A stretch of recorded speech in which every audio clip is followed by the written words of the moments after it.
nubwo abantu batakwemera ijambo ry'Imana, nubwo abantu batakizwa, nubwo abantu batava mu byaha, ariko urupfu rwo ntabwo rutinze.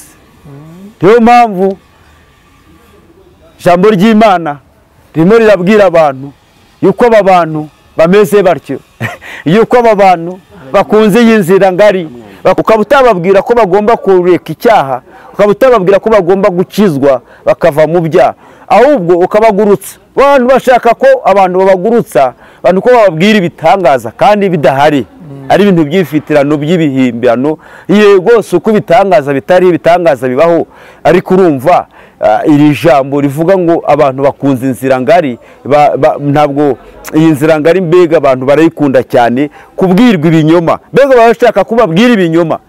Iri jambo uburemere nagiye nariha agaciro gakomeye cyane. Iyo ibi bintu bikimara kumbaho, nibwo namenye ibintu bibera mu murimo w'Imana, ko ataba ari ibintu byiza ko abantu bakunda inzira y'igihogere. Nayo inzira ifunganye nk'uko Yesu yavuze aya magambo abwira abantu ngo banyure mu irembo rifunganye. Ko iri rembo rifunganye ari ryo rizima. Iyi nzira nuyibamo neza izakugeza mu bwami bwo mu ijuru. Uko iyi nzira nuyibamo neza izakugira umumaro n'abawe bose n'abagukomokaho, bizatuma ubona amahoro aturuka ku Mana. Ariko bari muri iyi nzira y'igihogere cyangwa iyi nzira ngari, ibihe byose bahorana umubabaro, ariko uwo mubabaro udafite ubahumuriza. Uko Yesu ntabwo ari kumwe nabo, bahorana umubabaro w'agahinda k'itorero ryawe muri iri dini ryawe. Nabonye abantu benshi, abakristo benshi burira indege bari kuvamo hano, bose mbona bajya mu Bushinwa bazi Kigali, bagenda hirya no hino. Giye kumva n'uwo umushumba arahagurutsa ahita afata 5,000, aravuga ngo ntiwumva rata, ntiwumva umuvuga butumwa, ahita amanukana bya 5,000 abishyira ku ruhimbi aho yarahagaze ku gatote, barayamuhaye. N'abakristo mbona nabo barahagurutse, ibyo umushumba akoze bagenda bamushyira amafaranga, ari kubwiriza ibintu nyine. Ishoka arayivuga ubwo uko asobanura ishoka, ngo kandi ngo yishoka ngo rwose ngo rega ngo ni ibintu ngufite ngo bitari ibyawe, ngo ushobora kuba ngo hari umuntu ngo urimo gukorera, ngo ariko ngo Imana ngo yawe business. Ikindi kandi ushobora kuba ukodesha, atari ko Imana ngo yawe inzu. Ati ikindi kandi ushobora kubona uri mu buzima budasobanutse, ati n'ishoka y'intirano.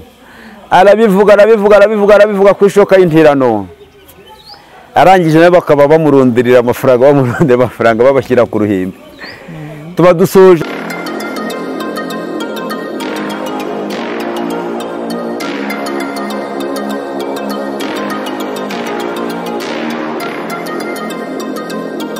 Basuze mwebwe mwese mudukurikira kandi mukurikiye Umuremyi TV, mwebwe mutuye mu Rwanda, mutuye mu majyepfo, mu majyaruguru, iburasirazuba n'uburengerazuba, hano mu mujyi wa Kigali, mwese turabashuhuje. Imana nibaha umugisha rero namwe mutuye muri diaspora ahatandukanye, mu bice bitandukanye, i Burayi, muri Amerika, Canada, mu Bushinwa, namwe mwese turabashuhuje. Imana rero nibaha umugisha, mukande subscribe kuri iyi channel kugira ngo mujye mubona ibiganiro tubakorera, uko n'ibiganiro byiza cyane kandi bidukura bitwegereza Imana. Twabazaniye rero umutumirwa, umukozi w'Imana ukomeye cyane, sinavuga ko akomeye ahubwo ni Imana ikomeye imuvugiramo. Ngaho mudukurikire rero kugira ngo ibyo byose mujye mubikurikira kuri iyi channel. Imana nibishimire, namwe murwaye, Imana nibakize mu izina rya Yesu Kristo kandi ibishimire. Reka tumwakire adusuhuze, asuhuze n'abakunzi bacu. Murakoze cyane nshuti bakunzi b'umusaraba wa Kristo. Cyane ndabizi ko yitwa Umuremyi, ariko iyo mvuze bakunzi b'umusaraba mvuze nyine abagenzi bajya mu bwami bwo mu ijuru. Amen. Umusaraba nyine bisobanuye Yesu Kristo aho bambweho. Ndabizi cano yitwa Umuremyi.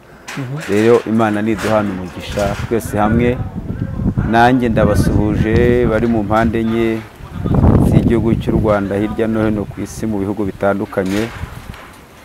Yumve mwikaze. Amen. Amen. Imana rero ibaha umugisha, twihutishije n'ubundi ntabwo turirirwa dutinda, reka udusengera Imana n'ubundi ukomeze n'ibyo Imana yaguhaye ubiha abakunzi bacu. Murakoze, reka twubahe Imana dusenge. Urakoze Imana mubyeyi wacu, muremyi wa byose, mutabazi mwiza, turagushimiye cyane ku bw'aka kanya wongeye kutwemerera ko twongera kuboneka kuri iyi channel Umuremyi TV. Warakoze Uwiteka ko ijambo ryawe rigenda rigira umusaruro, kandi icyo tuba twifuza nuko abakizwa biyongera, barimbuka bakagabanuka. Urakoze rero n'ubundi ngarutse kuri iyi channel kugira ngo dusangire n'abakunzi b'Umuremyi TV ijambo ryawe bari mu mpande enye z'isi, mu bihugu bitandukanye. Urekeresha imbaraga zikomeye, kandi nanjye ugiye kurivuga Uwiteka, ndasaba imbaraga, ndasaba ubwenge, ndasaba amavuta, ndasaba ihishurirwa riva mu gihugu cyo mu ijuru ritangwa n'Imana. Ngaho ngwino ubane nanjye, uvuge ibyo wabwirije umutima wanjye cyangwa se ibyo washyize mu mutima wanjye kugira ngo bibwire imbaga nyamwinshi mu mpande zitandukanye. Urakoze, ijambo ryawe risige amavuta arekeje imbaraga zikomeye mu mutima y'abantu bose, ni mu izina rya Yesu Kristo mbisabye Imana, amen. Murakoze cyane, reka dusome ijambo ry'Imana riri mu butumwa bwiza bwa Yesu Kristo uko bwanditswe n'intumwa Matayo, igice ni cya 7, turasoma murongo wa 13 tugeze 15, dusimbuke dusome 22 tugeze 23. Matayo igice cya 7 murongo wa 13 tugeze 15, dusimbuke dusome 22 tugeze 23. Haranditswe ngo munyure mu irembo rifunganye, kuko irembo ari rigari n'inzira ijyana abantu kurimbuka ari nini, kandi abayinyuramo ni benshi. Ariko irembo rifunganye n'inzira ijya mu bugingo iraruhije, kandi abayinyuramo ni bake. Mwirinde abahanuzi b'ibinyoma bazaho muri basa n'intama, ariko imbere ari amasega aryana. 22 haranditswe ngo benshi bazambaza kuri uwo munsi bati, Mwami, Mwami, ntitwahanuraga mu izina ryawe, ntitwirukanaga abadayimoni mu izina ryawe, ntitwakoraga ibitangaza byinshi mu izina ryawe? Nibwo nzaberura nti sinigeze kubamenya, nimumve imbere mwankozi z'ibimwe. Murakoze cyane, Imana ishimwe kandi Imana ihimbazwe, twongereye igihe cyo kubaho kugira ngo tuvuge ubutumwa bwiza kuri iyi channel bita Umuremyi TV. Dushimiye Imana rero yongeye kutwemerera kuducira inzira kugira ngo tuboneke kuri iyi channel, kugira ngo tuganire ijambo ry'Imana, ibyo umwuka wera yashyize ku mutima wanjye kugira ngo ndiganirize abantu benshi. Murakoze. Aya magambo rero dusomye yavuzwe n'umugabo witwa Yesu. Yesu yabanaga n'abigishwa be, byose barabizi, ariko igihe kiza kugera akajya babwira amagambo y'ubwenge, kandi aya magambo yavugaga ameze nk'umuntu utazahorana na bibihe byose, utazabana na bimisi yose, ariko ayavuga ameze nk'umuntu uri kubasigira umurage. Niyo mpamvu yababwiye, ababwira agaciro k'umurimo w'Imana, ababwira agaciro ko gukorera Imana, ababwira agaciro ko kuba umuntu yarakijijwe, yaravuye mu byaha, arangije abereka inzira ebyiri, ariko ababwira yuko bagomba guhitamo inzira y'ukuri y'umumaro, yabagira agaciro mu buzima bwabo bwa buri munsi, kugira ngo iyi nzira izabageze mu bwami bwo mu ijuru. Arabicaza rero arababwira ngo hariho inzira ebyiri. Inzira ya mbere ni inzira y'igihogere cyangwa se ni inzira ngari, ababwira n'inzira ya kabiri ko ari inzira ifunganye, ariko ababwira n'agaciro k'izo nzira zombi. Arababwira ngo iyi nzira ngari abayinyuramo nibo benshi cyane, ariko iyi nzira ifunganye abayinyuramo ni bakeya. Yesu nawe arangije arababwira ngo nimunyure muri iyi nzira ifunganye, niyo ifite agaciro kurusha inzira ngari cyangwa se kurusha iyi nzira y'igihogere. Arangije rero ababwira umuntu unyura muri iyi nzira y'igihogere cyangwa se iyi nzira ngari cyane, ababwira uburyo abameze uyu muntu uyinyuramo. Ariko n'uyu muntu unyura mu nzira ifunganye nawe Yesu arangije ababwira agaciro ke, ababwira n'umumaro wo kunyura muri iyi nzira ifunganye. Nubwo abantu bagomba kuyinyuramo, amaherezo y'iyi nzira hari ubugingo Imana yageneye aba bantu bakunda kunyura muri iyi nzira ifunganye. Dore icyo rero yagendere kubwira aba bantu banyura mu nzira y'igihogere cyangwa iyi nzira ngari cyane. Yaravuze ngo nimwirinde aba bantu tujye kugama bameze gutya. urumva nta kibazo, nubwo imvura iri kugwa nta kibazo, ndetse nirushaho kuza kuba nyinshi cyane nta kibazo, byose n'umurimo w'Imana. Rero Yesu arimo abwira ababigishwa ko bagomba kwitondera izi nzira zombi uko ari ebyiri.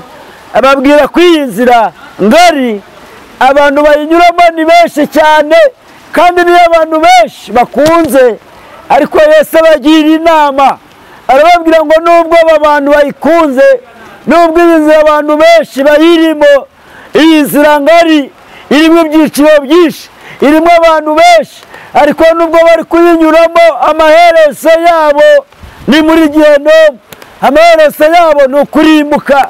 Amaherezo y'aba bantu bakunda iyi nzira ngari nta bugingo bategerejemo kuzabona muri iyi nzira, kuko amaherezo yayo ni ibibi gusa, nta munezero w'iyi nzira ngari. Ariko iyi nzira ifunganye, ababwira ko hakurya y'iyi nzira ifunganye harimo ubugingo.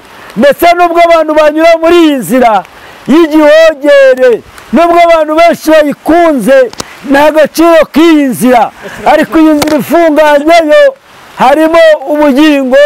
Imana iri kumwe n'aba bantu banyura muri iyi nzira ifunganye. Niyo mpamvu iri jambo nari ndi gusobanura rivuga ngo inzira y'igihogere ndetse n'inzira ifunganye. Ninkoresha inzira y'igihogere abantu baze kumva ko mvuze inzira ngari, ariko inzira ifunganye yo Yesu arimo azisobanura zino nzira zombi. Yavuze amagambo ababwira ngo iyi nzira ifunganye abayinyuramo ni bakeya, ndetse iyi yo y'igihogere cyangwa se inzira ngari abayinyuramo ni benshi. Yashakaga kuvuga iki muri izi nzira zombi? Yashakaga kuvuga ngo iyi nzira ifunganye abantu benshi ntabwo bayikunda, ntabwo abantu benshi iyi nzira bayemera. Ibihe byose bahora barwana kugira ngo batayibonekamo, ahubwo bakifuza kubwirwa iyi nzira ngari cyangwa se iyi nzira y'igihogere, kubera ko iyi nzira y'igihogere nta byiza byayo, nta munezero wayo. Iyo umuntu ayirimo ibihe byose ntashobora kubwirwa ko agomba kwihana, ntashobora kubwirwa yuko Imana izaza kureba itorero ryayo, ntashobora kubwirwa yuko Imana izahana inkozi z'ibibi, ntashobora kubwirwa yuko Yesu ari bugufi kuza kureba umugeni. Ahubwo ibihe byose bashaka kubwirwa amagambo yo kubayobya, bababwira ngo bakomeze barye, bakomeze banywe, bakomeze bambare, bakomeze bibereho mu buzima bwiza, kubera ko muri ubwo buzima bwiza babayemo butari Mwuka Wera ntacyo buba bumaze. Muri ubwo buzima bwiza babayemo nta kubwirwa ibyaha. Ubwo bwiza mvuga ni ubwa hano mu isi abantu baba bakunze cyane, ariko Yesu we ababwira yuko nubwo bakunze ubwo buzima bwiza butarimo kwihana, butarimo kwezwa, butarimo kureka ibyaha, butarimo kuva mu businzi, butarimo kuva mu busambanyi, mu wese, mu byaha, mu gisani ikintu cyose, abo bantu ni ba bantu bari mu nzira ngari, ariyo navuze ngo ni inzira y'igihogere. Ariko Yesu we arimo abwira aba bantu, ababwira ngo iyi nzira ifunganye niyo ifite agaciro kurusha iyi nzira ngari, kuko iyi nzira ifunganye harimo, nubwo harimo kubabazwa, nubwo harimo kugeragezwa, nubwo harimo guhura na byinshi n'ibihiga ubuzima bw'umukristo n'ibirwanya ubukristo, ariko nubwo harimo ibintu byinshi byarwanya ubukristo, muri iyi nzira ifunganye abwira abantu ko harimo n'ubugingo, kandi ko na Yesu ari muri iyo nzira kugira ngo arengere abantu, kugira ngo bagirire neza, kugira ngo batabare, kugira ngo ahindure amazina yabo, abakureho umugayo. Ariko iyi nzira yo ngari cyangwa se inzira y'igihogere cyangwa se iyi nzira nini, niko navuga ko ari inzira nini cyane, ariko Yesu ntabwo ayirimo. Ntabwo Yesu ari muri iyi nzira, ahubwo irimo ibigeragezo, ariko umuntu yikuruye ku giti cye. Irimo ibibazo byatewe nawe ku giti cyawe, ariko Imana itari kumwe nawe. ariko iyi nzira yo ifunganye nubwo wageragezwa nubwo wahura na byinshi n'ibigukomereye Kristo arahari kugira ngo akurwanirire, Kristo arahari kugira ngo akurengere, Kristo arahari kugira ngo abane nawe mu buzima bwawe bwa buri munsi. Ariko iyi nzira ifunganye abantu benshi ntabwo bayikunda. Iyi nzira ifunganye abantu benshi ntabwo bakeneye kubwirwa ukuri kw'ijambo ry'Imana. Iyi nzira ifunganye irimo ba bantu bemeye kugendana na Yesu, irimo ba bantu bemeye kugeragezwa ariko Yesu ari kumwe nawe, bemeye kubabara ariko Kristo ari kumwe nabo muri iyo nzira ifunganye. Nubwo wayirwanya nubwo wayanga ariko niyo ifite umumaro kurusha iyi nzira ngari, kuko iyi nzira nuyibamo neza izakugeza mu bwami bwo mu ijuru, kuko iyi nzira nuyibamo neza izakugira umumaro n'abawe bose n'abagukomokaho, bizatuma ubona amahoro aturuka ku Mana. Ariko bari muri iyi nzira y'igihogere cyangwa iyi nzira ngari, ibihe byose bahorana umubabaro, ariko uwo mubabaro udafite ubahumuriza, uko Yesu ntabwo ari kumwe nabo. Bahorana umubabaro w'agahinda k'iteka ryose, bifuza uwabagirira imbabazi, bifuza uwabagirira inama. N'inama babagira niyo kubuhura gusa, niyo kubayobya. N'inama babagira niyo kubayobya, niyo kubakura mu gakiza, niyo kubabwira ibintu byose gusa, nta kubabwira ibintu by'ubugingo, nta kubabwira ibintu byo mu ijuru. Iyi nzira ngari, iyi nzira y'igihogere babakundisha isi cyane kuruta kubakundisha ubwami bwo mu ijuru. Niyo mpamvu Yesu yavuze ngo abantu benshi iyi nzira ifunganye barayanga, ariko iyi nzira ngari abantu benshi niyo bakunze, kuko harimo kuyobya abantu, kuko harimo kubabwira gukunda iyi si cyane, kandi umuntu abakundisha iyi si abereka yuko ubuzima buzarangira hano mu isi. Ariko njyewe ni imbere yanyu ndimo ndababwira ngo ntabwo ubuzima burangirira hano mu isi, hari ubundi buzima bw'iteka, hari ubundi buzima Yesu yateguriye abamwizeye bakamumenya, bakaba bamusenga bamukorera, ko hari ubundi buzima, hari ubundi buzima burenze ubuzima tubayemo uyu munsi wa none. Hari ikindi gihugu tuzabamo kirenze igihugu cyo mu isi, ahubwo tuzaba mu kindi gihugu cyo mu ijuru Imana yageneye abayikorera, abayisenga. Nigeze njya mu murimo w'Imana, ariko ntabwo ndibuvuge itorero, ndashaka kuvuga amatorero abiri nigeze njya kubwiriza y'ijambo ry'Imana. Itorero rya mbere umuntu yigeze amamagara arambwira ngo nzagende baganirize ku ijambo ry'Imana. Itorero ntari buvuge izina riri mu karere ka Nyarugenge. Noneho maze kujyayo mu masengesho ku wa kane, ndabyibuka wari wantumiye yari yampaye isaha ndi buze kugerera ku rusengero. Nza kugerayo baranyinjiza, ndicara, mpageze umushumba waho aravuga ngo ese abashyitsi dufite naba. Bari bafite abashyitsi batatu bateguye, nari umushyitsi, n'undi muvugabutumwa ntari buvuge usengera mu idini rya hano hepfo, n'undi muvugabutumwa nawe ntari buvuge usengera mu rindi dini riri Kimironko. Bose ndabaza abavugabutumwa, twari abavugabutumwa batatu bari bateguye uwo munsi. Impamvu nshaka gutanga uru rugero, nibwo namenye koko iri jambo ko iyi nzira ngari cyangwa inzira y'igihogere ari abantu benshi bakunda cyane, nayo iyi nzira ifunganye ntabwo abantu benshi bayikunda, ntabwo abantu benshi bayemera. Rero icyo gihe Mwuka Wera yari yampaye ijambo turi buze kuganira rivuga ngo umukiranutsi wiyoroshya imbere y'umunyabyaha ameze nk'iriba ritubamye ndetse n'isoko yandujwe. Rya jambo rero ninjye wagombaga kubwiriza bwa mbere, ngakurikirwa na wa muvugabutumwa waturutse mu itorero rya hano hepfo ndetse waturutse mu itorero rya Kimironko. Nivuga itorero ntabwo ndi kuvuga idini rya ADEPR cyangwa se ntabwo nigeze mvuga izina ry'iryo ryindi iryo ari ryo ryose, ariko abavugabutumwa bose twese twari twaturutse mu matorero atandukanye, mu madini atandukanye. Noneho abari ngewe umushumba arambwira ngo ni ngewe uri bubanze kubwiriza ijambo ry'Imana. Ndangije nsoma rya jambo cyangwa ndivuga nk'uko Umwuka Wera yari yampaye kurisobanura, rivuga ngo umukiranutsi wiyoroshya imbere y'umunyabyaha ameze nk'iriba ritubamye ndetse n'isoko yandujwe. ndangije kurisobanura mpamagara umushumba, namubwira ati mushumba mpamagara, nabanje guhamagara abantu batsinzwe n'ijambo ry'Imana, abantu bashaka kugaruka niba bari barasubiye inyuma, ko hari andi mahirwe ya kabiri, n'abandi batari bakizwa, batari bahura na Yesu cyangwa batari bamenya Yesu. Ndababwira ngo nibahaguruke baze tubasengere cyangwa se umushumba basengere. Ndabahamagara barahagarara, nangije mbwira umushumba ngo nafate mikrofone abasengere nk'umushumba. Ye kubona nibwira ijambo njya nditekerezaho, namenye ko rya jambo rifite imbaraga. Ngiye kubona mbona umushumba ahise yuzura umwuka wera, aravuga ngo nimwumve uko Uwiteka avugana namwe. Aravuga ngo nta munyabyaha uri muri mwebwe, nimwumve uko Imana ibabwiye, nimwumve uko Imana ivugana namwe. Irambwiye ngo yabejeje mukigera ku marembo y'urusengero. Angije ndatangara ndomerwa. Ubwo buhanuzi bwo mushumba bawurarangiye, baba Kristo bari batsinzwe n'ijambo ry'Imana bahita biyicarira.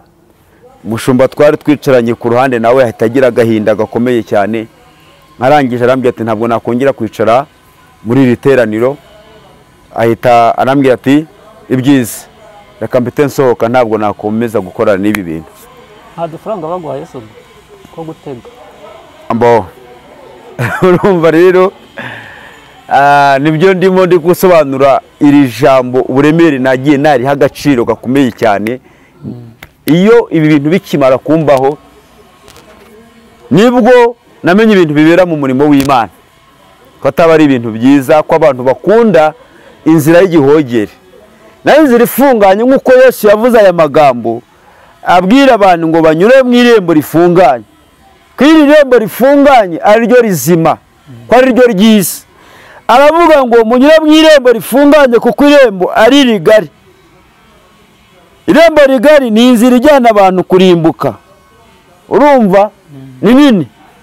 Ariko iri rembo rifunganye niko yavuze ni inzira ijya mu bugingo. Iyi nzira iraruhije, ariko iyi nzira iri rembo rigari ry'abantu barinyuramo, banyura muri iri rembo ni benshi cyane kurusha abantu banyura muri iri rembo rifunganye. Ari nayo mpamvu nagize agahinda gakomeye urya munsi nari ndi mu murimo w'Imana, haza gukurikiraho undi muvugabutumwa wa kabiri. Navuze ko nari buze kumuvuga, kandi ntabwo ndi buze no kuvuga idini nagiye kubwiriza y'ijambo ry'Imana. Wa muvugabutumwa wa kabiri arangira arabwiriza avuga ku ijambo ryo kuvuga ngo Imana ibahaye ibigugu. Ibigugu ngo nimusohore, niba ngo nimusohore ibishaje, niba ngo Imana ibazaniye ibigugu, sinikuryibuka ariko riri mu isezerano rya kera. Arangije amaze kuvuga rya jambo aratangira avuga ngo mushumba, mbonye indege ziri kuzenguruka hano muri Kigali. Izi ndege nabonaga ziri kuva muri iri torero ryawe. Zari indege nyinshi cyane zisohokamo hano abantu bari kujya kurangura mu Bushinwa, abantu bagenda i Burayi. Imana itazi umugisha muri ibi bihugu hirya no hino. Imana izanye umugisha muri iri torero ryawe, muri iri dini ryawe. Nabonye abantu benshi, abakristo benshi muri iri ndege bari kuvamo hano bose. Mbona bajya mu Bushinwa bazi Kigali, bagenda hirya no hino. Giye kumva n'uwo mushumba arahagurutse ahita afata 5,000. Aravuga ngo ntiwumva rata, ntiwumva umuvugabutumwa. Ahita amanukana bya 5,000 abishyira ku ruhimbi aho yarahagaze ku gatote.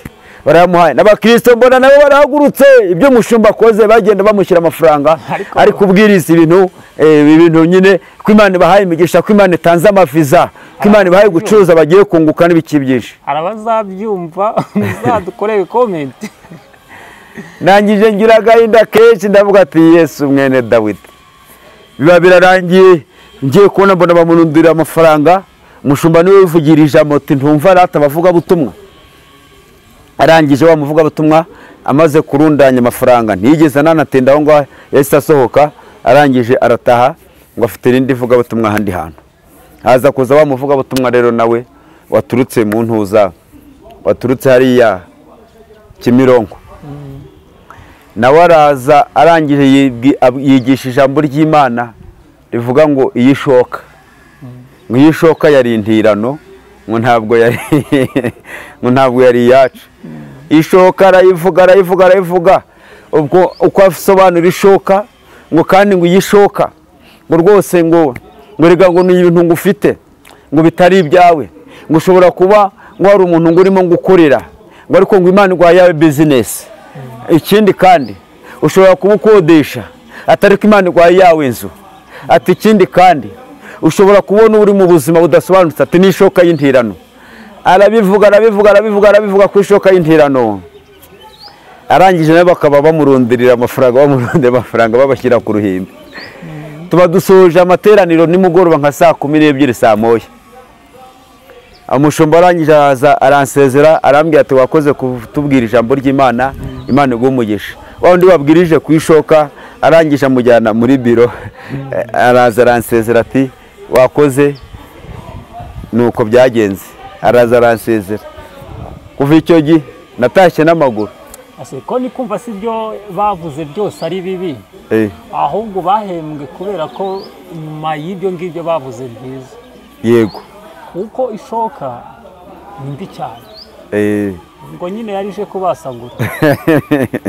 Urumva none ibigugu ubwo nukura we yabisize muri bwa buryo bwo kuvuga ngo ni ishoka y'intirano, ko abantu bafite, niba ufite umubose agukoresha ariko uwigwa ya business. Yabisobanuye nabi, nyine yabisobanuye kugira ngo abone indonke. Yego nyine rya mushoka rya jambo rivuga ngo niba ari Elisa, ngishoka ngo yatoze mu mazi, niba ngo yaguye hanaha, ngo kandi ngo yari intirano. Urumva ni ryasobanuye. Ariko nyine agenda avuga abantu bafite ibintu by'intirano, abantu bafite by'intirano, amazu mukodesha kwibahaye yanyu mazu, business bahizanyu business, ibahaye ubuzima bwiza, ibahaye gucuruza ibyanyu, nta muntu bibagengaho. Abari bafite amakredi, Imana kuyihaye amakredi yabishyuriye, ahubwo ibahaye ko mwebwe mugiye gucuruza yanyu mafaranga, mugiye gukoresha yanyu mafaranga. Nibwo natashye n'amaguru nenda ngera hano ahantu hoye kuri uyu musozi. Abantu mudukurikira ibyo mwarabibonye cyangwa yaratubeshyaga? Muzakore comment wowe twumva. Ngeze mu rugo nsanga nyine nagize ibyago, habayeho inkongi y'umuriro mu rugo, nsanga imyenda yose yahiye, ya madamu n'abana biki byose. Mpita mpamagara umukozi w'Imana kuko namubwiye ngo ngiye kubwiriza aha naho nsengere cyane.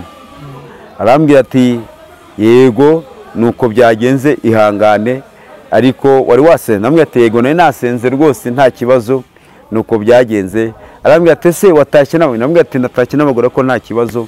Urumva icyo nari nakoze n'umurimo w'Imana. Ibyo nari ngendere kuvuga ikirero muri iyi nkuru yambayeho. Nari ngendereye gusobanura, nicaye ndi gusomera ijambo, nibwo nibutse ko abantu benshi bakunda ibintu bye mu gihogere. Inzira irirembo rigari, abantu bararikunda cyane, ariko inzira ifunganye ntabwo bayikunda. Ariko irirembo rigari cyangwa inzira y'igihogere ni abantu bakunda kubwirwa imigisha, kubwirwa ibitangaza. Ukaba utababwira ko bagomba kureka icyaha, ukaba utababwira ko bagomba gukizwa bakava mu byaha, ahubwo ukabagurutsa. Abantu bashaka ko abantu babagurutsa, abantu ko bababwira ibitangaza kandi bidahari, ari ibintu by'ifitirano by'ibihimbano. Yego uko ibitangaza bitari ibitangaza bibaho, ariko urumva iri jambo rivuga ngo abantu bakunze inzira ngari, ntabwo iyi nzira ngari mbega abantu barayikunda cyane, kubwirwa ibinyoma. Mbega bashaka kubabwira ibinyoma, kubabwira ibihuha, kubabwira ibitangaza bitariho. Niyo mpamvu Yesu yavuze iri jambo, aravuga ngo iri rembo rifunganye, iri rembo rifunganye abantu ntabwo barikunda, bararyanga cyane. Ariko iri rembo rigari, iyi nzira y'igihogere niyo bakunda. Reba muravuze ngo nawe yabibonye nkuko Yesu yari yarabivuze, yuko bakunda iyi nzira ifunganye, yuko batayikunda, ahubwo iyi nzira ngari, iri rembo rigari ni ry'abantu benshi barimo, kandi iri rembo nubwo abantu barikunze bazarigwamo, bazarimbuka bazize kutamenya, bazize kutumva. Ndongera ngo umurimo w'Imana, umuntu arampamagara arambwira hano hakurya Ikinyinya, arambwira ngo nzageyo tuganire ku ijambo ry'Imana.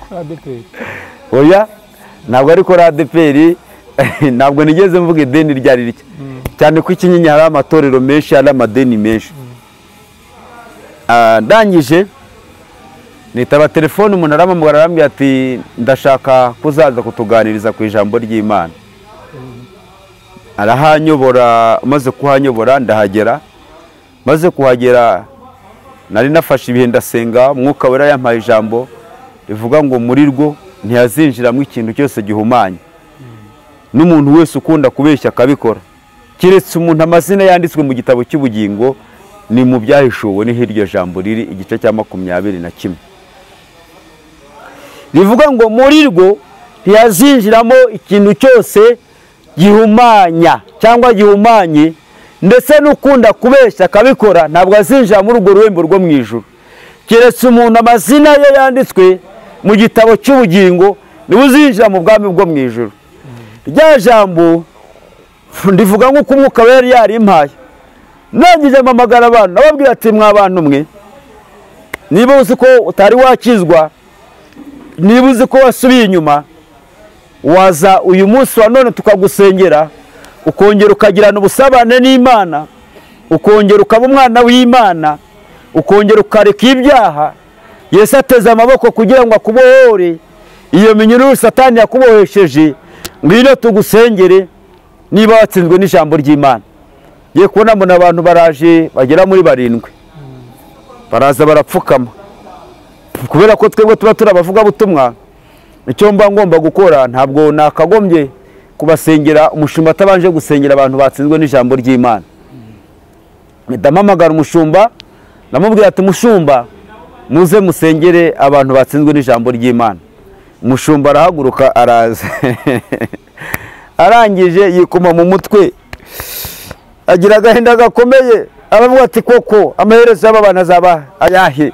Mw'abantu mwe, aho nahereye mbabwira ijambo ry'Imana, nta soni. Ninde babwiye ko muri ko hari ibyaha mukora? Ninde babwiye ko mwatsinzwe n'ijambo ry'Imana? Kandi namaga batsinzwe n'ijambo ry'Imana. Ninde babwiye ko hari ibyaha mugikora? Agira agahinda gakomeye, aho nahereye mbabwira ko nta muntu ugikora ibyaha, nta soni. Ubuntu bw'Imana bwamariye iki? Ubuntu bwamariye iki? Agira agahinda gakomeye, arivovota nk'ubwoko bw'ubuntu bwa Yesu bwamariye iki? Bwamariye iki? Nta munyabyaha uri muri mwebwe.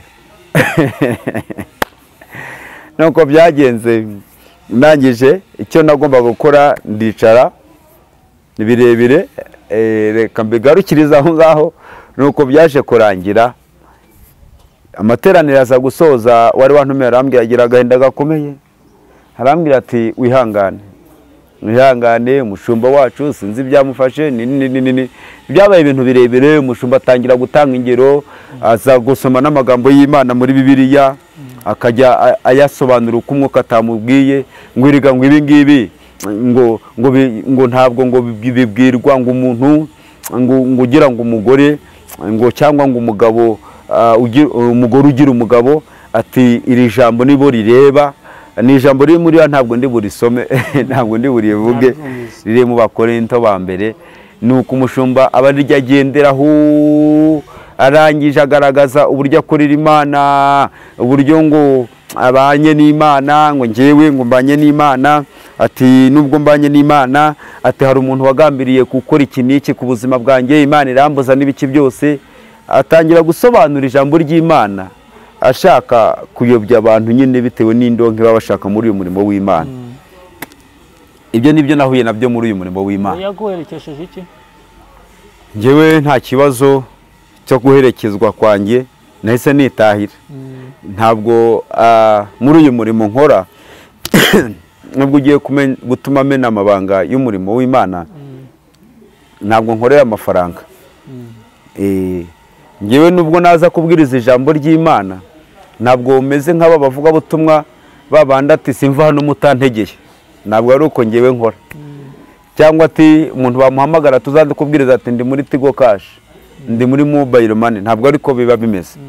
Icyo nzi icyo ngewe uko natojwe narezwe nuko umuntu agenda kubwiriza ijambo ry'Imana akavuga ubutumwa bwiza yarangiza akitahira. Ugize amahirwe umwuka wabafata umwuka wera akabayobora bakagutegera akamuta bakubwira ati va hano Kimisagara ugere batsinda nta kibazo tega akamoto. Ariko nabwo batakagutegeye ntabwo bivuze yuko uri burwane. Itahire niba udafite itike bitaye n'amaguru yawe ugende ugere mu rugo. Soko natashye n'amaguru nkarinda ngera mu rugo se ntagera mu rugo ngasanga umugore yakoze umuriro nasanze wagiye umaze kugenda acana buji. Amaze gucana buji noneho rero mu gihe ari guhereza umwana ibere ashigukira hejuru, udutotsi turamutwara. Udutotsi rero tumutwaye ashigukira hejuru, ibintu byose byahiye mu nzu, imyenda yose yahiye iri mu cyumba na supaneti byose byahiye bari baryamyemo. Atangira kuvuza induru, nawe aho kugira ngo ashakishe uburyo azimya atangira kuzimyisha akaboko, azimyisha amaboko. Nyene ntake ngeze mu rugo nuko byaje kugenda nsanga nuko ibintu byahiye. Ariko icyo nshaka kuvuga niki, ndimo ndi gusobanura ijambo ry'Imana bivuga Yesu abwira abantu inzira ifunganye n'inzira ngari ko zitandukanye. Ndi kubabwira uburyo ngewe iri jambo ndi kurusoma ndimo ndisoma nibwo umwuka wera yanyibukije yuko ibyambayeho hariya navuze mu karere ka Nyarugenge nagiye umurimo w'Imana. Noneho abo bantu babwirije ijambo ry'Imana mbona ko abantu bakunda iyi nzira y'igihogere, mbona ko abantu bakunda iyi nzira ngari, abantu barayikunda cyane. Ariko Yesu yayisobanuye aravuga ngo abayirimo bose amaherezo yabo barimo barajya muri Gehinomu. Amaherezo y'iyi nzira ni ukurimbuka, nta bugingo burimo. Niyo mpamvu rero Yesu arababwira ngo ariko iyi nzira yo ifunganye harimo ubugingo. Nubwo bayinyuramo ni bakeya, nubwo bayinyuramo ntabwo bayikunze, ntabwo bayikunda ko abantu bayinyuramo.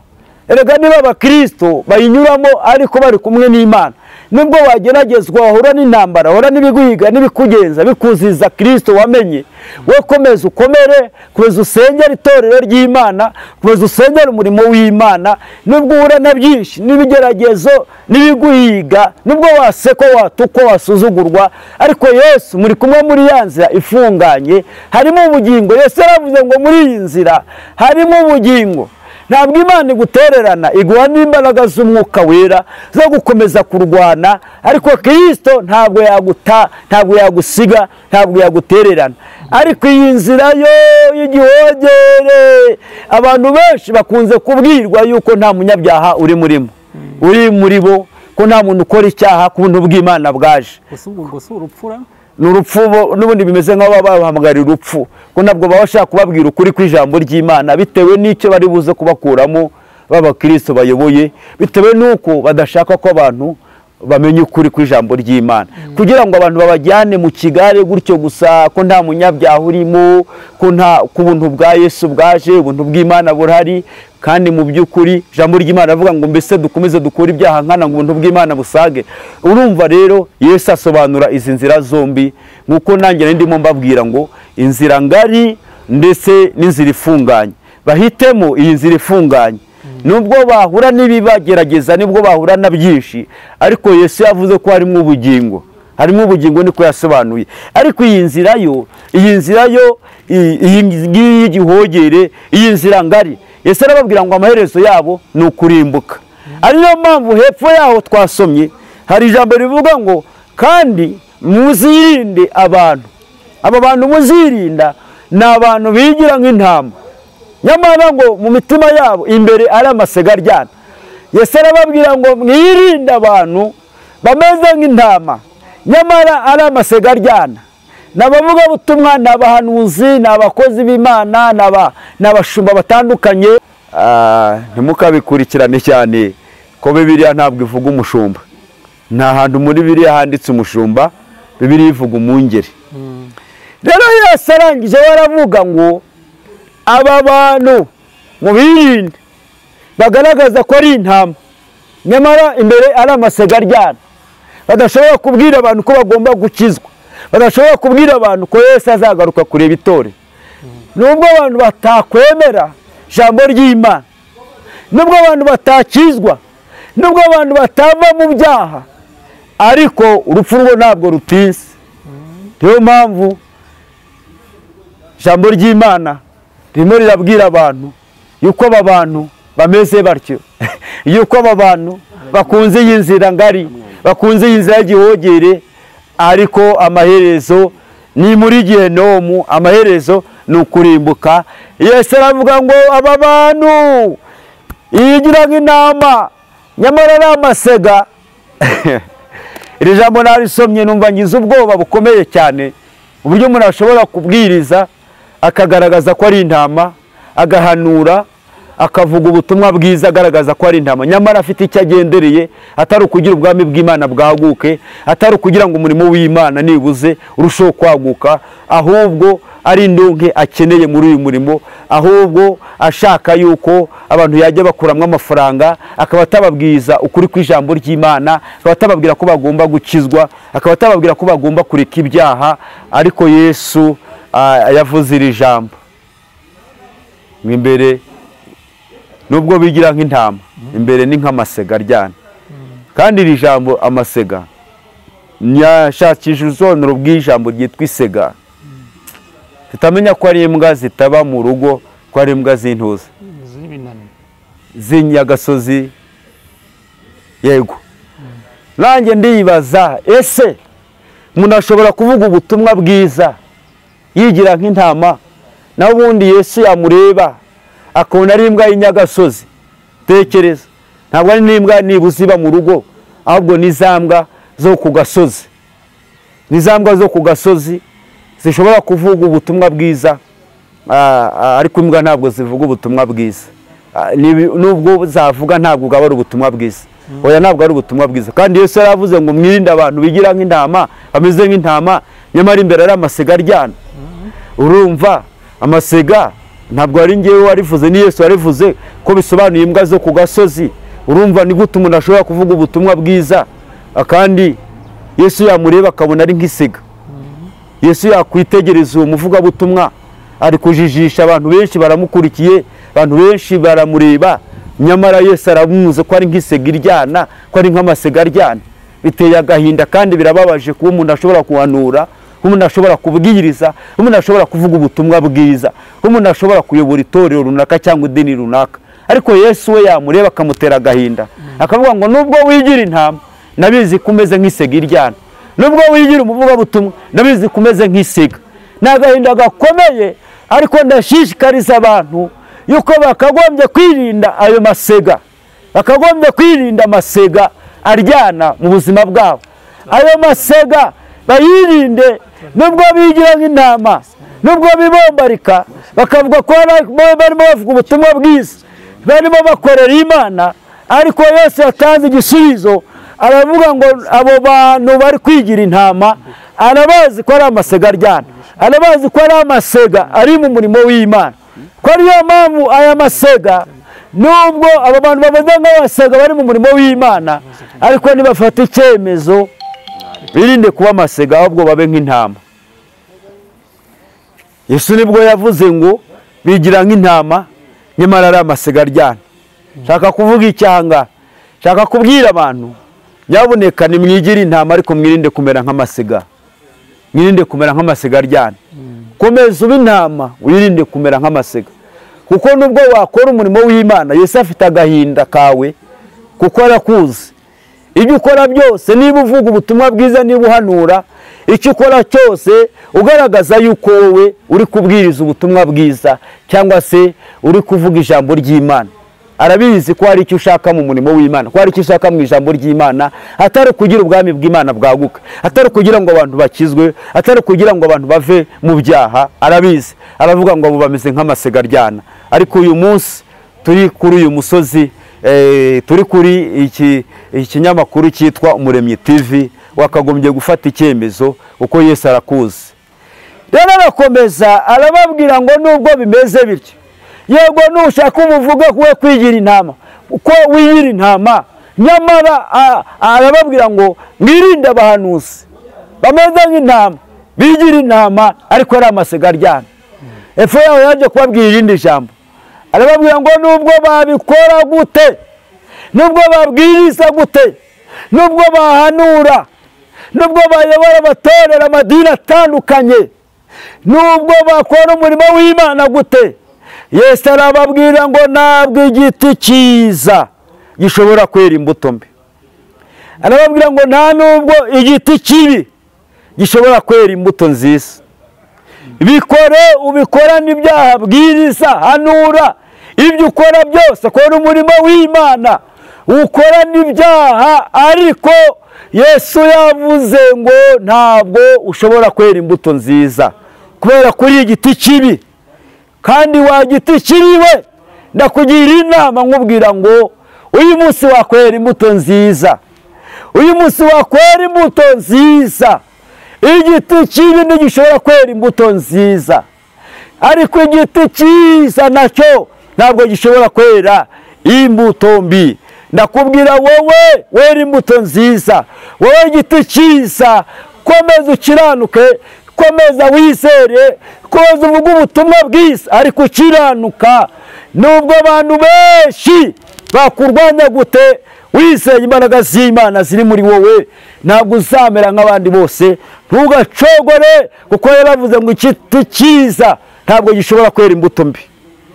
Bivuze ngo Yesu ari kumwe nawe, bivuze ngo Yesu aragushyigikiye. Nubwo umurimo w'Imana wawukora urwangwa, ugenzwa, ariko Kristo ari kumwe nawe. Komeza wera imbuto nziza.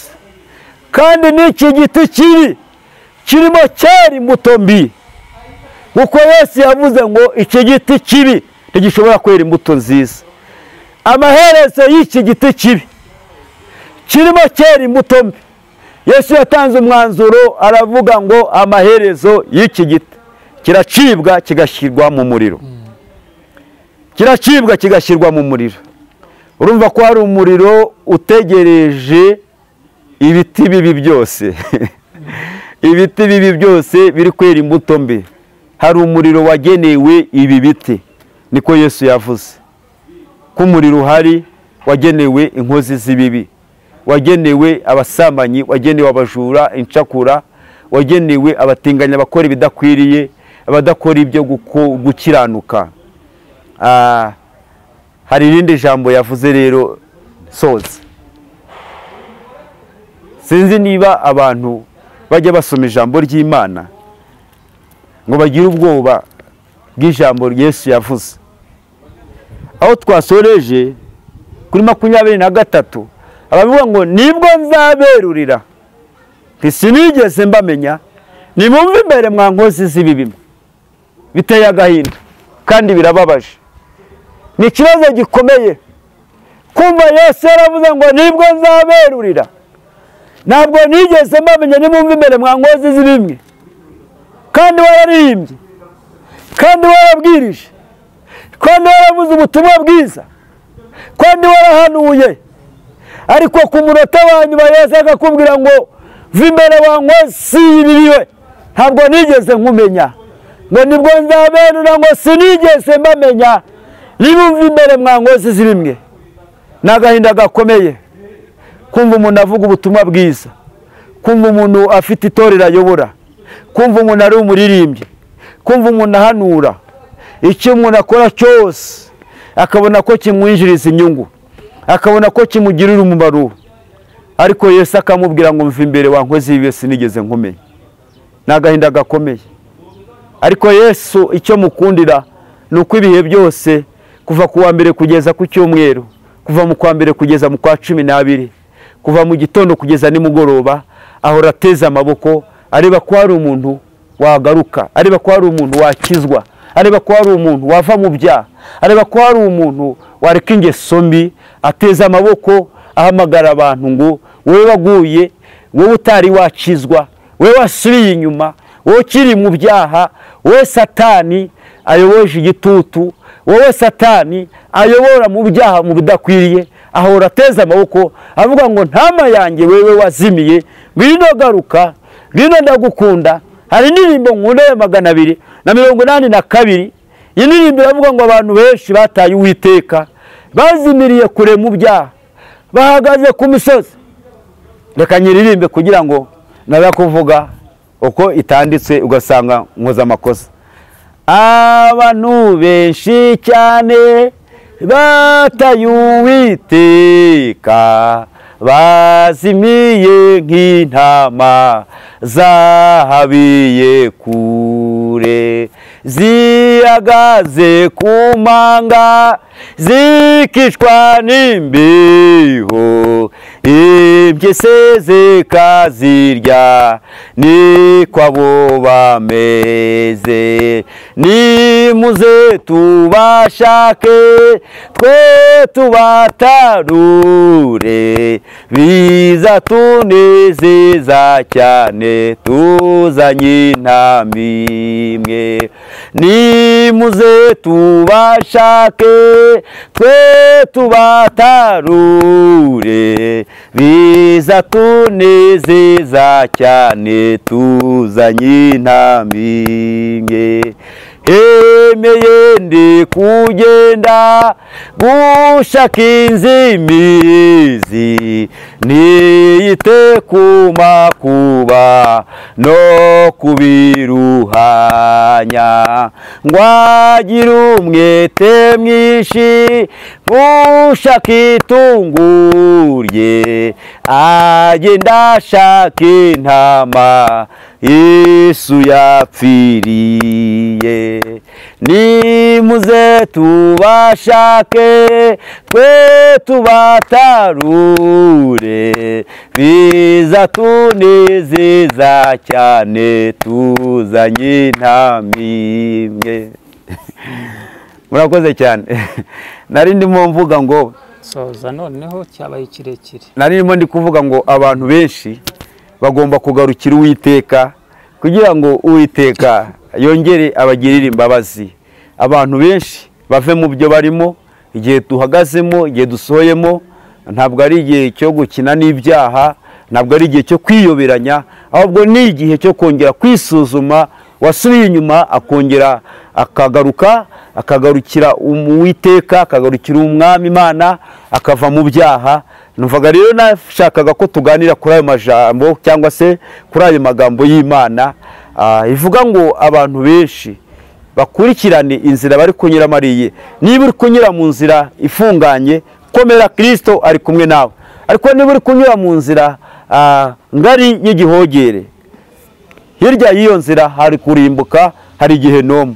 Ariko uyu munsi wa none ndagira ngo wirinde kumera nk'abandi bose, ahubwo wowe ukunda iyi nzira ifunganye, harimo ubugingo, Imana izabana nawe. Kandi namaze kumenya ko n'ibisubizo nibyo abantu babwira abantu by'ibitangaza, ibyo bisubizo babahanurira ntabwo bimara igihe kinini cyane, kubera ko ari ibintu bihimbiye, ashobora no kubikorana amarangamutima yiwe. Ariko wa wundi ari Imana ivuganye nawe, iyo iguhaye umugisha, iyo iguhaye igisubizo cy'ibyo wasengeye, urya kuri uwo mugisha igihe kinini cyane, n'abawe bose bakazawurya kuri uwo mugisha, kubera ko mama we, papa we yakoreye Imana.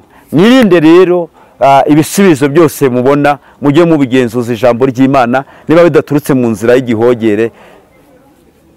Hepfo yaho haravuga ngo nibwo nzaberura, sinigeze mbamenya, nimumve imbere mwankoze zibimwe biteye agahinda. Murakoze cyane, reka turekere aha ngaha.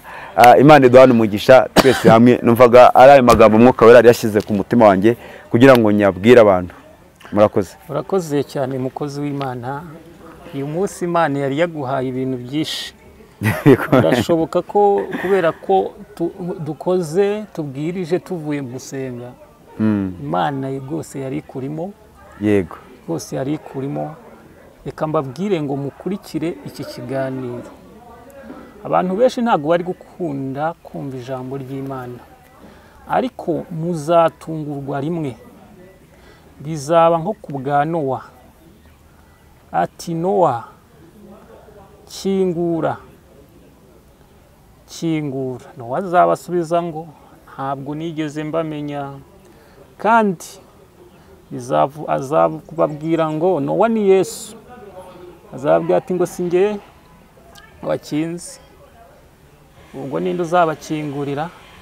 Wowe ufite kamera cyangwa aho wakumvirira ijambo, ndagira ngo nkubwire ngo itegure kandi uhindukire. Abantu benshi bahugiye mu bintu byinshi cyane, bahugiye mu by'isi ngo nibyo bizabageza mu ijuru, ariko ntibibaho. Muri uyu mwanya rero nibwo ugize amahirwe yo kugira ngo ubone umwanya wo kwisuzuma. Nkubwire ngo ntubisuzugure, biciye ku Muremyi TV, kandi nibikubaho ni akazi kawe. Umuhanuzi cyangwa umuvugabutumwa arabibabwiye, agiye kwigendera. Yesu aratinze, ariko urupfu ntago rutinze. Mbese uzaba uri hehe? Uzaba uri mu nzira ifunganye y'ubugingo, cyangwa uzaba uri mu nzira y'urupfu, ariyo ya yindi ya Satani abantu benshi cyane birukiramo bashaka imitungo. Ni ngombwa kugira ngo dushake ubutunzi kuko turi muri iyi si, ariko rero shaka ubutunzi kugira ngo ubashe kurya. Ariko niba ufite ubutunzi nta Mana ufite, ibyo nibyo bibi. Ushobora kuba ufite Imana nta bintu ufite, ariko ushobora kuba ufite n'ibintu ufite Imana. Ndavuga abantu bafite ibintu badafite Imana. Nakubwira ngo ibyo bintu bikoresha Imana kugira ngo kwiherezo nawe uzahembwe. Twakuburiraga kugira ngo ugarukiraho, yavuze byinshi, ariko Imana ibaha umugisha. Mwebwe mugiye guhinduka, ntibibe nk'abo bapasiteri bahinduye ijambo kugira ngo bibonere abakristo, kandi uwo ubikora ni umubi. Murakoze cyane. Umukozi w'Imana, reka tumuhe umwanya nawe atange nimero ze, abadukurikira bazabashe kumuhamagara mu gihe bamukeneye. 078 454 45 18. 078 454 454 45 18. Nubwo yavuze ngo ntabwo ajya akorera ibintu, ariko Umwuka Wera uguhase na mobile money arayifite, ariko ntabwo asabiriza. Niba Umwuka uguhase ukubwiye ngo kora gutya, ntabwo azagusaba, bikore kubera ko umutima wawe wakwemeje. Senga Imana noneho dusoze. Urakoze Mana, ushimwe cyane kandi uhimbazwe, ushyirwe hejuru icyubahiro kibi cyawe ibihe byose, iminsi yose. Urakabyara kandi uragahora ku ngoma, ingoma ni yawe. Ingoma zose zijya zishira, ariko iyawe ora ibihe byose. Nta muntu n'umwe wakubanjirije, nta n'uzaguheruka. Urakomeye, ufite imbaraga. Ijambo ryawe rikeresha imbaraga zikomeye mu mitima abantu bose bari kuri iyi si, kandi Uwiteka rigira umusaruro. Ngaho abaguye ubabyutse, n'abatari bakizwa ubasange, kugira ngo ubigishe iby'ubwami bwo mu ijuru, ubigishe ko bagomba kureka ibyaha. Urakoze Uwiteka ko mvise gusenga, nizeye imbaraga z'Imana ko zikora ibikomeye kandi abakizwa bakiyongera. Ni mu izina rya Yesu Kristo tubisabye Imana, amen. Mukande subscribe niba mwabikunze, kandi Imana ibahugisha. Iyo ni inkunga tubasabye kugira ngo ubutumwa bw'Imana bujye bugera kure. Murakoze cyane kuko tuba dufatanyije gukora umurimo, kandi ndabizi ko mu Rwanda hanze cyangwa henshi cyane badukurikira. Bye bye, umugoroba mwiza.